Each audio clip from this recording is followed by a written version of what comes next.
lo primero que tenemos que ver es la jerarquía de operaciones. Sí, las 7 operaciones básicas son la suma, la resta, la multiplicación, la división, la potenciación, la radicación, y los logaritmos. Estas son las 7 operaciones básicas de la aritmética. Ahora, cuando nosotros hacemos en Excel, podemos hacerlo todo esto mediante funciones o lo podemos hacer con operadores. Los operadores conocidos son el más, el guión, que es menos, el asterisco, la barra inclinada hacia la derecha, la potenciación es este símbolo. Y la radicación se debe utilizar un artificio con la potenciación. Los logaritmos tienen su propia función.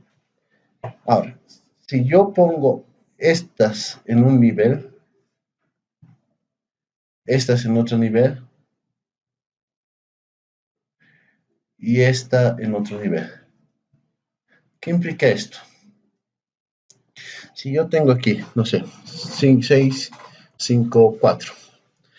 Si yo le digo G4 más G6 por G6, G4 más G5 por G6, la jerarquía de operaciones que nos indica que primero va a ser lo que está más abajo, la multiplicación y división. O sea, primero va a ser, en este caso, exacto, entonces el resultado sería 26. Sí, exacto. O sea, no hay necesidad de usar paréntesis, porque si yo quería que lo primero que haga era multiplicación es eso. Ahora, ¿qué pasa si yo quería que me sume 6 y 5 y luego me multiplique por 4? En ese caso sí tendría que haber usado paréntesis. Tendría que haber usado esto. Si quería que haga la suma primero, yo tendría que haber hecho esta operación. Ponerlo entre paréntesis y luego hacerlo de esta forma.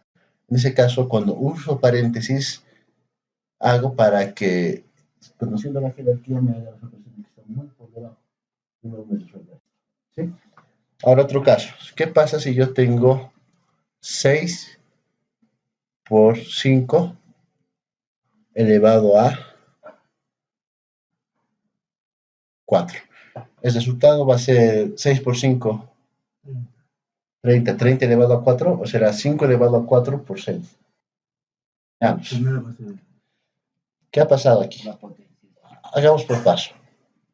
Sería, si hago primero esto, 6 por 5, me sale 30. Y si yo lo elevo estos 30 a 4, me sale 810.000, ¿no? Pero si primero hago... Ha cumplido la jerarquía. ¿No? Exacto. Si primero ha hecho que es la operación de la potencia, y luego recién he efectuado la multiplicación. Entonces eso es básicamente, ¿no? La jerarquía de operaciones es cuando no hay paréntesis, determinar qué operación se va a resolver primero. Obviamente si en una línea tenemos la multiplicación y la división, se va a efectuar esta al mismo tiempo. ¿Sí?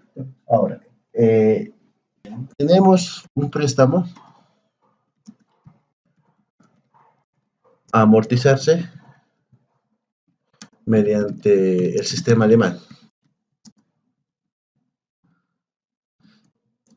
Esto es cuotas constantes. Entonces, yo quiero el capital prestado, voy a que se me ponga en este lado, el número de cuotas, quiero la tasa de interés que es por esto y quiero saber la cuota, el valor de cada cuota. Voy a usar la nomenclatura que se utiliza en este caso para rentas. En este caso tendríamos B, el valor presente. Vamos a insertar, solamente vamos a insertar en este lado un objeto con el objeto de ver qué queremos traducir. Este objeto es editor de ecuaciones.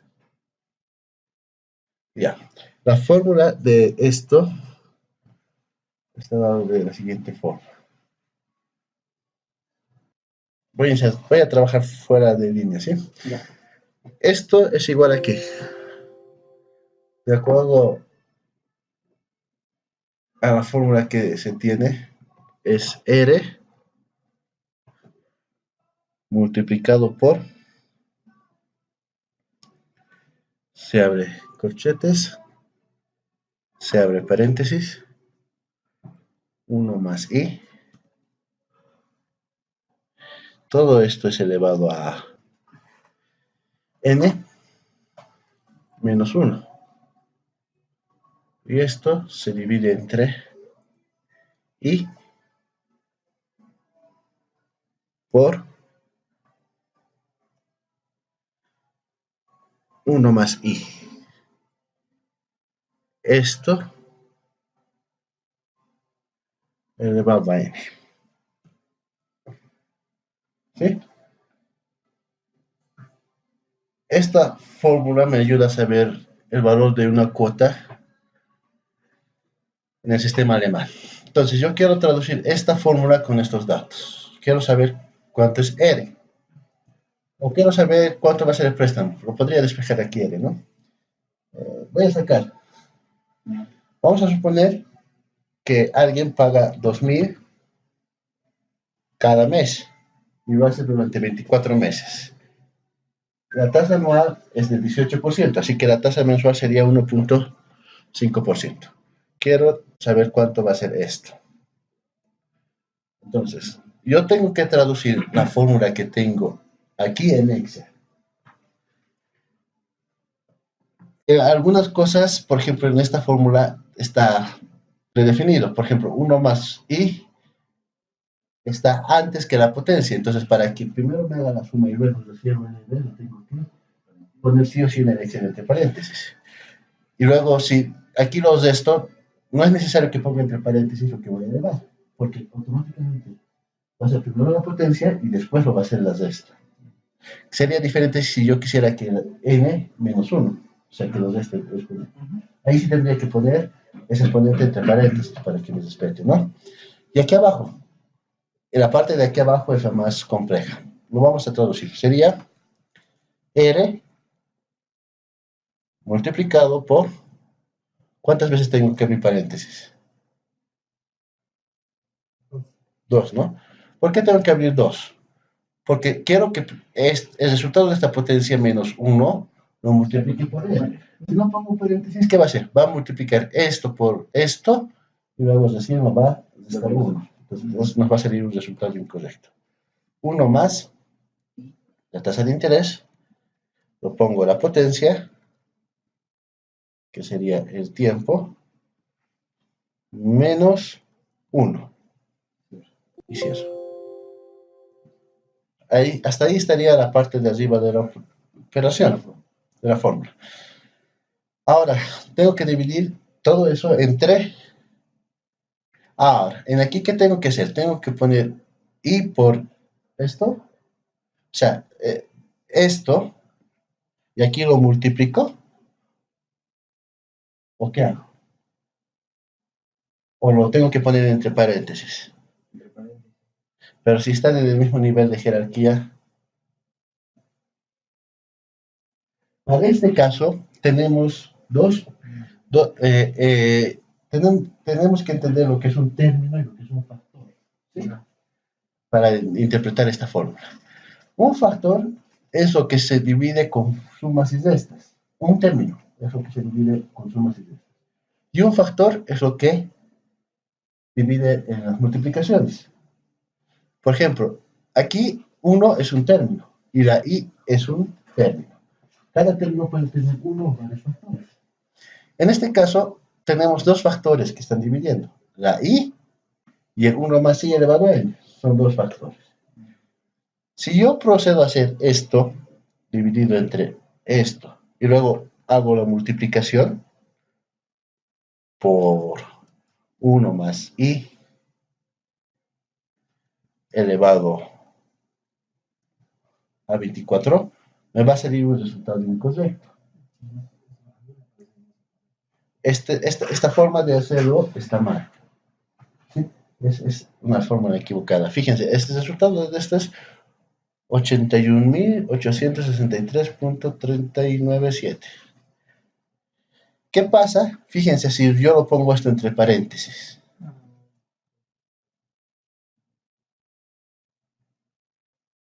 Otro resultado, ¿no?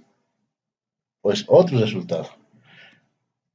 Pero ¿cuál hubiera sido la forma más correcta de hacer esto? Esta es la fórmula que tenemos. La forma más correcta, o usando caracteres para no tener cosas innecesarias en nuestras fórmulas, hubiese sido, en vez de poner paréntesis, en vez de poner el asterisco, poner la división.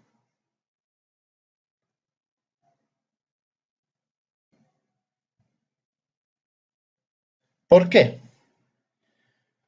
Porque esta es una fracción. Todo lo que está en la parte superior se está multiplicando. Y todo lo que está en la parte inferior se está dividiendo. Entonces sería dividido entre esto y dividido entre este. Entonces, eso se tiene que tener cuidado. Cuando se esté trabajando con fórmulas complejas, si no se entiende bien el concepto de división y multiplicación, hay que trabajar con paréntesis, como se ha hecho en este caso. Si no se trabaja con los paréntesis, aunque estemos cumpliendo con la jerarquía operacional, nos va a salir un error. ¿No es cierto? Y en este caso, hemos interpretado bien la operación aritmética y hemos puesto dos divisiones, porque conocemos bien el funcionamiento de esto y hemos usado caracteres. Esa es la jerarquía operacional. ¿Sí? En las fracciones es medio complejo cuando hay que traducir fórmulas. ¿Hasta ahí todo bien? Sí. Ok. Ahora, vamos a ver qué elementos tiene una fórmula, una función. Cualquier función en Excel tiene sí o sí que empezar con un igual. Siempre. Además, hemos visto que podemos utilizar estos símbolos, que son los operadores. Pero además de el igual y los operadores, ¿qué ven aquí, en la función? Hay colorcitos, ¿no? Vemos referencias a otros lugares y vemos aquí, ¿por qué? ¿Qué es esto? Una constante. O sea, en una fórmula se puede tener referencias a otras celdas o valores constantes. ¿Cuál es la característica? Si yo quiero copiar en una fórmula de una celda a otra y tengo constantes, los valores constantes jamás cambian. Mientras que las referencias están en función al contenido de la celda. Por ejemplo, si yo hubiera dicho que no son 24 cuotas, sino que son 30 cuotas, ya me cambia. Pero si quiero cambiar el 1, tendría que modificar en sí la fórmula. ¿No es cierto? Entonces, cuando se tenga que usar valores que no cambian, se utilizan constantes en eso. Pero si vamos a utilizar un ejercicio donde necesitamos cambiar cada vez un dato, necesitamos hacer las referencias a una celda que contenga ese dato. Ahora, las referencias pueden ser de diversos tipos. Pueden ser referencias relativas, referencias absolutas o referencias parcialmente relativas o parcialmente absolutas. ¿Cómo es esto? ¿Qué es una referencia absoluta? ¿Qué es una referencia relativa? Si yo tengo aquí una serie de números aleatorio entre, no sé, 100, aleatorio entre 100 y 1000,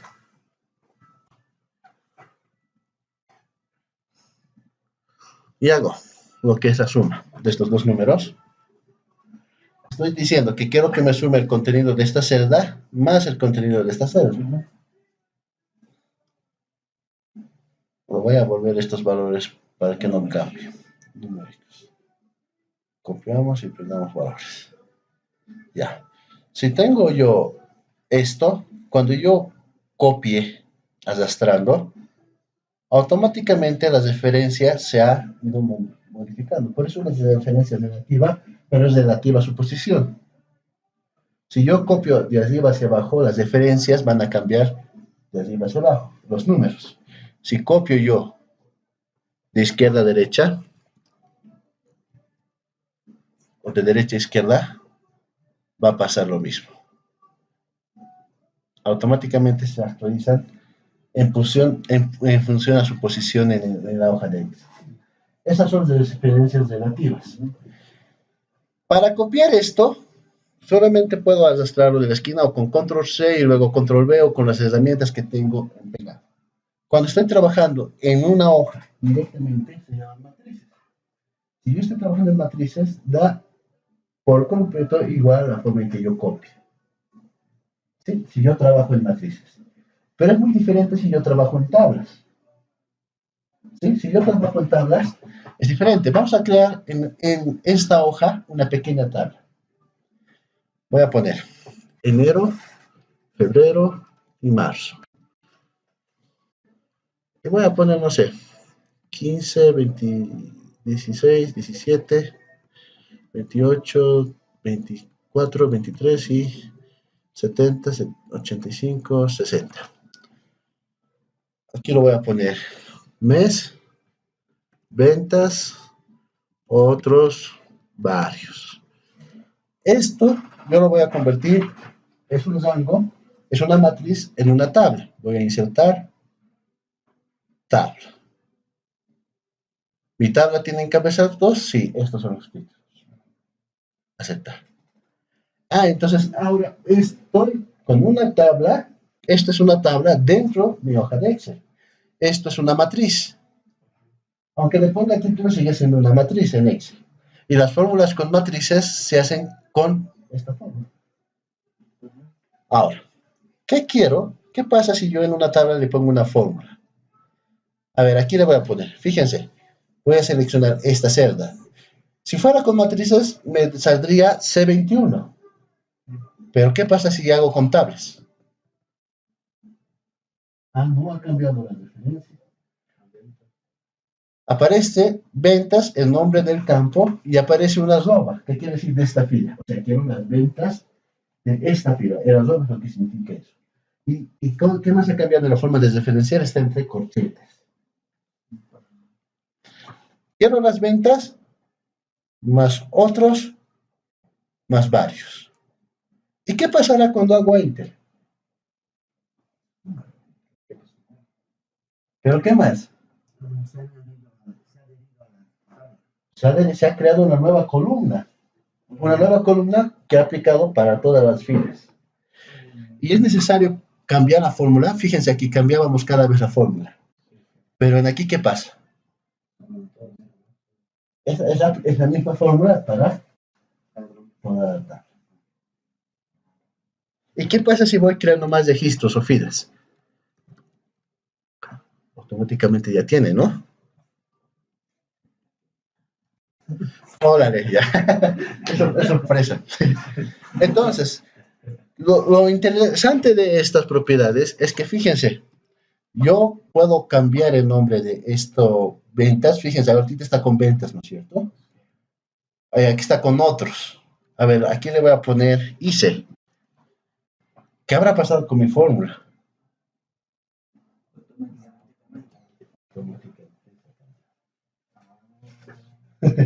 Entonces, hay varias formas de hacer fórmulas, ¿no es cierto? No solamente con matrices. Pero esto, ¿qué tiene que ver con referencias relativas y absolutas? Todavía no hemos entrado en ese tema.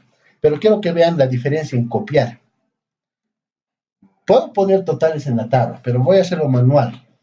Quiero la suma del campo ventas.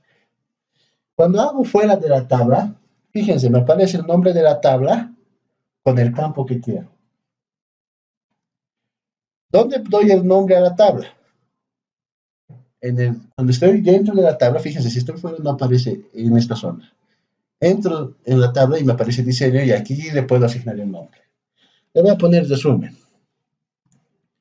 Entonces, ahora va a tener mucho más sentido mi fórmula. ¿Qué le estoy diciendo? Quiero la suma de la tabla de resumen, el campo de ventas. Y ahora quiero que vean, esta es una propiedad interesante. Si yo hago copiar y luego lo selecciono donde quiero copiar y hago pegar, ¿por qué no sigo 180 a todos? Porque está todos con ventas. Pero yo quiero la suma de ICE, de varios y de total. Habría que cambiar manualmente o copiar de otra forma. Fíjense. O sea que no había sido lo mismo copiar con control C, control V, con iconos que arrastrar copiar. En las tablas, ese simple hecho de copiar de una forma u otra cambia el contenido de las fórmulas cuando se trabaja con tablas. En tablas. En tablas. Cuando se trabaja así en la tabla en matrices. Si son referencias relativas, se actualizan de forma automática. Porque aquí hemos hecho eso, ¿no es cierto? Aquí hemos hecho esto y hemos copiado así, ya y automáticamente ha copiado. También hemos hecho lo mismo con copiar y pegar. Y pegar. Y ha sido lo mismo. Pero en las tablas cambia. O sea, se copia, pero los procedimientos alternativos para el copiado generan dos respuestas diferentes. Eso es algo básico, pero que pocas personas conocen. ¿Hasta aquí alguna pregunta? Antes de entrar a las referencias relativas. Ya. Es bueno que nos vayamos acostumbrando a trabajar con tablas, porque generan mayor orden y tiene muchas opciones que no nos permiten las matrices. ¿Sí? Ajá. O sea, hay varias opciones que tiene el Excel que son exclusivas para tablas. Y hay otras cosas que podemos hacer en matrices que no nos permiten hacer en tablas. Por ejemplo, subtotales. Pero eso ya vamos a ver en su momento, ¿sí? ¿Qué cosas puedo hacer en matrices? ¿Qué cosas puedo hacer en tablas? Ahora vamos a hacer otro. Ahora, ¿por qué hemos mencionado esto? Porque hemos dicho que existen, cuando se trabaja con referencias, esta es una referencia, existen referencias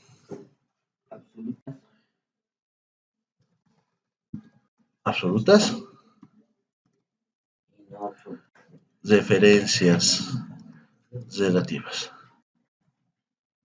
Pero ojo, estas son referencias absolutas en función a su posición. Estas son referencias relativas en función a su posición.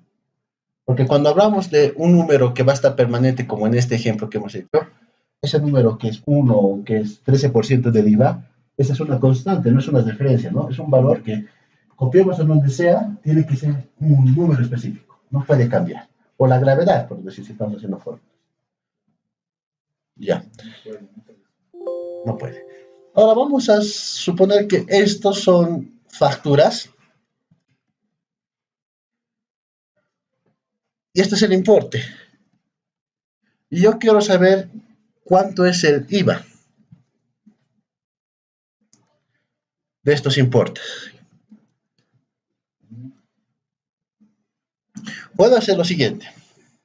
Puedo multiplicar esto por el porcentaje constante que tenemos del IVA en Bolivia, que es 13%. Como estoy con una constante, lo puedo copiar. Y al copiar no va a aumentar 14, 15, 16%. ¿Se me entiende? Esta es una constante. Pero ¿qué pasa si yo trabajo con una empresa que trabaja con varios países? Y la tasa de IVA cambia de un país a otro. Entonces, necesito que en una celda me ponga el porcentaje del IVA, que yo pueda cambiar para otros países y me modifique. Entonces voy a poner ese porcentaje aquí arriba, que sea 13%. Ahora, ¿qué pasa? Si yo multiplico esto por esto. Luego lo copio.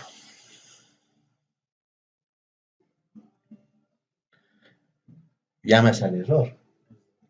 Porque al copiar se mueve la diferencia donde está el porcentaje. Entonces, si yo quiero que esta referencia se permanezca en esta celda siempre, en la K3E, tengo que hacer que su referencia sea absoluta, de acuerdo a su posición. O sea, que por más que lo copie donde sea, siempre permanezca en ese lugar.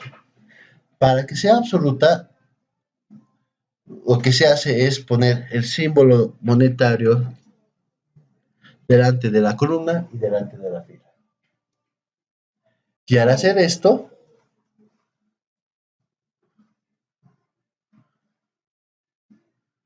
automáticamente yo copié, se mantiene esa posición. Eso se denomina absolutizar. ¿Sí? Eso es absolutizar. Pero delante siempre de la columna y de la fila. También se puede hacer con F4. En las portátiles tiene que tenerse el cuidado de no de ver si van a cambiar pantallas o hacer absolutización. Fíjense, estoy presionando la tecla F4. Y al presionar se va absolutizando y se absolutiza de diversas formas. Cuando aparece delante de la fila y la columna, es una referencia absoluta secas. Pero puede ser solamente que esté delante de la fila. Un ejemplo fácil para explicar esto. Vamos a hacer una tabla de multiplicar. Entonces vamos a hacer 2, 3, 4, 5, 6, 7, 8, 9. 2, 3, 4, 5, 6, 7, 8, 9. Yo quiero que me aparezca el producto de esta tabla, el contenido. ¿Qué haríamos si no supiéramos bien? Tendríamos que poner para cada uno, o poner para una fila y luego absolutizar para eso, copiar. Para otra fila o por columnas, ¿no es cierto? ¿Qué sé que aquí tengo que multiplicar? Tengo que multiplicar esto por esto. Al mover la fórmula, al copiar, lo voy a poner B2, que es primero lo que está arriba, por A2. Al copiar esto,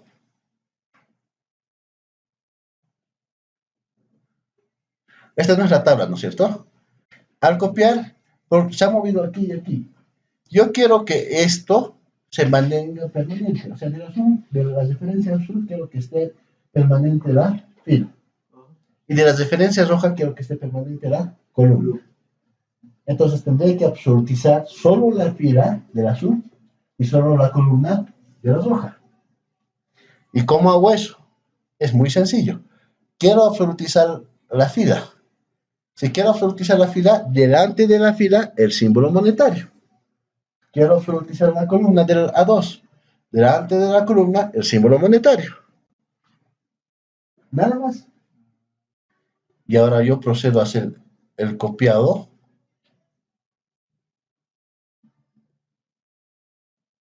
Y ha mantenido la fila y la columna. Sencillo, ¿no?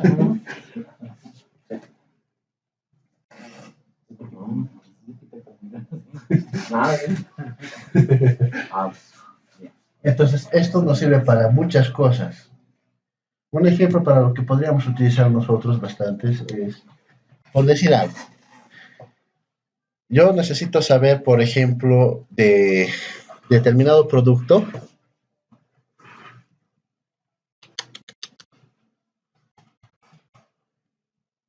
De un determinado producto.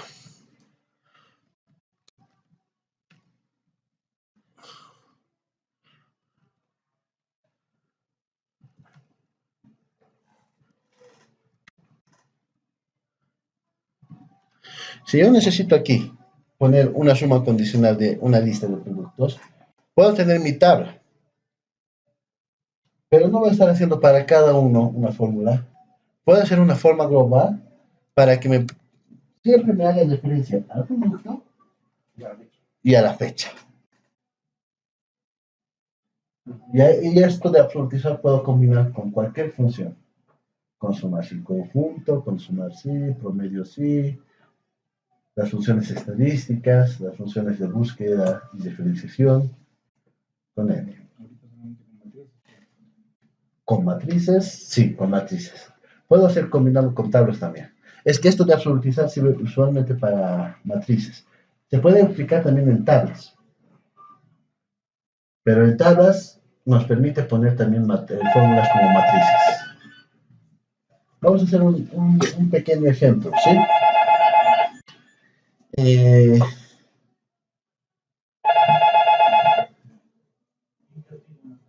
Vamos a hacer lo siguiente. Vamos a ingresar una tabla. Vamos a poner el nombre. Juan Rodrigo Esteban. Luis Juan Esteban Juan Rodrigo. Aquí tenemos los nombres, ¿no es cierto? Venta. Aquí vamos a poner sus importes.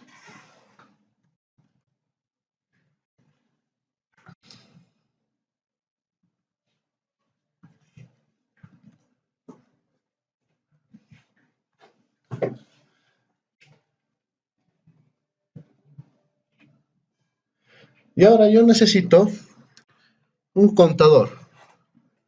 No un contador contable, ¿no? Necesito un contador que me diga cuál es el número de venta de Juan. Por ejemplo, aquí me debería sacar, esta es la primera venta de Juan. Aquí me debería sacar, esta es la segunda venta de Juan. Y esta es la tercera venta de Juan. Quiero una fórmula que me ponga esto. Aquí sería la primera venta de Rodrigo. ¿Hay otro Rodrigo? Aquí sería la segunda. De Esteban. Primera venta de Esteban, segunda venta de Esteban. Y Luis tuvo solo una venta. Quiero un contador para cada uno. O sea, ¿cuál es el número de venta para asociar?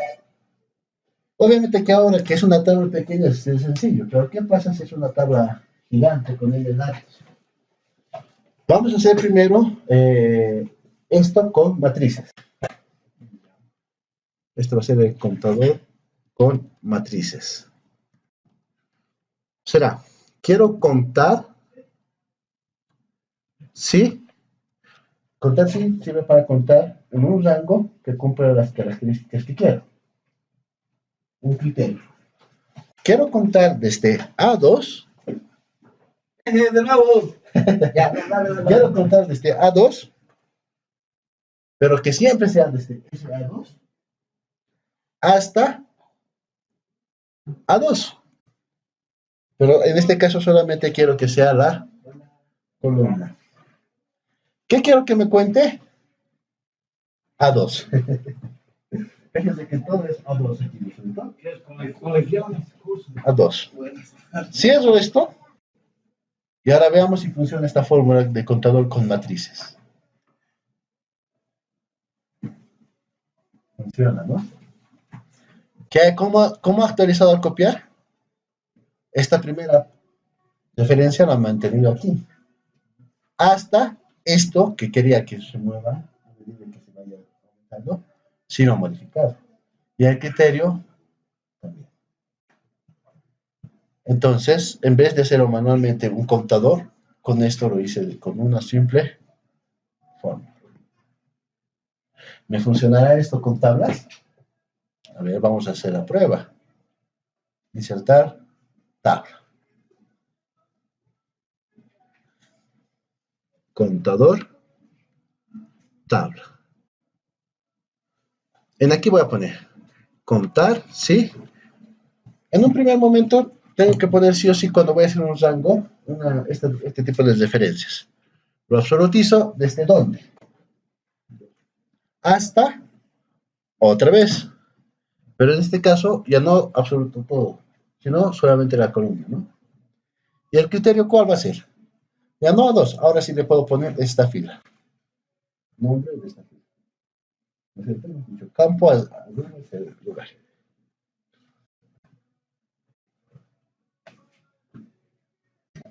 O sea, tanto esta forma de trabajar sirve tanto para matrices y tablas. Ahora, lo que es un rango. Lo que es un rango. Un rango en Excel es usualmente un rectángulo de celdas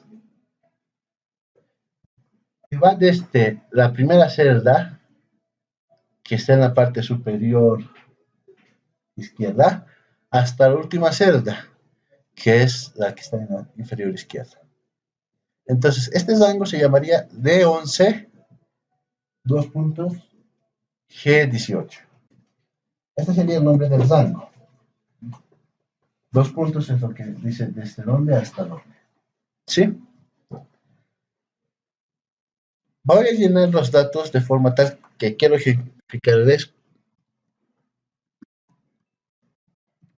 una capacidad especial que tiene esto. Vamos a poner desde 1000 hasta 9000. Estoy llenando con cifras aleatorias.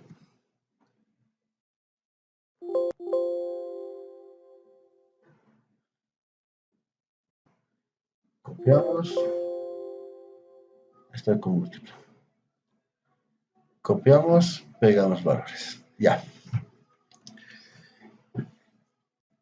Si yo hago la suma, quiero desde G, desde este punto hasta este punto, aparece de esa forma, ¿no? Pero ¿qué pasa si yo decido hacerlo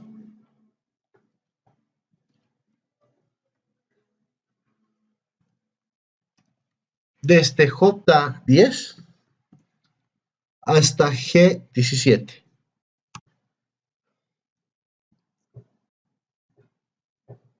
Me sale lo mismo. Funciona, ¿no es cierto?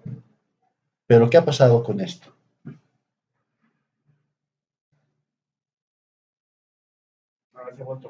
Se ha corregido.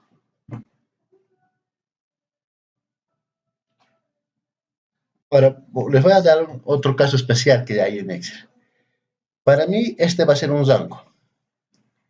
Lo voy a poner con esto, con un sombreado. Y este otro va a ser un rango. El cruce de ambos rangos, ¿qué es? 30.204, ¿no? 30.204. Lo vamos a anotar aquí para acordarnos. ¿Qué pasa si yo hago esto? Suma, quiero que me sume este rango, espacio, con este rango. ¿Qué creen que salga?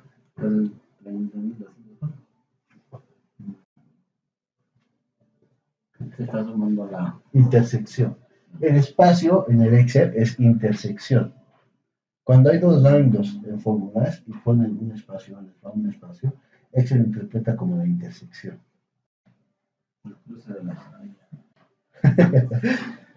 Cuando se trabaja con la función indirecto, esta información es muy importante para crear unas fórmulas que puedan automáticamente actualizarse sin mucho lío.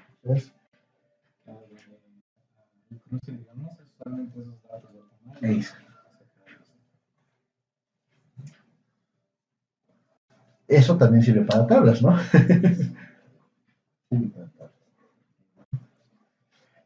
Ya, entonces estamos viendo todas las opciones que tenemos en organización, en absolutizar tablas, hemos visto la jerarquía operacional y hemos visto funciones en tablas, ¿no es cierto? Estas funciones en tablas.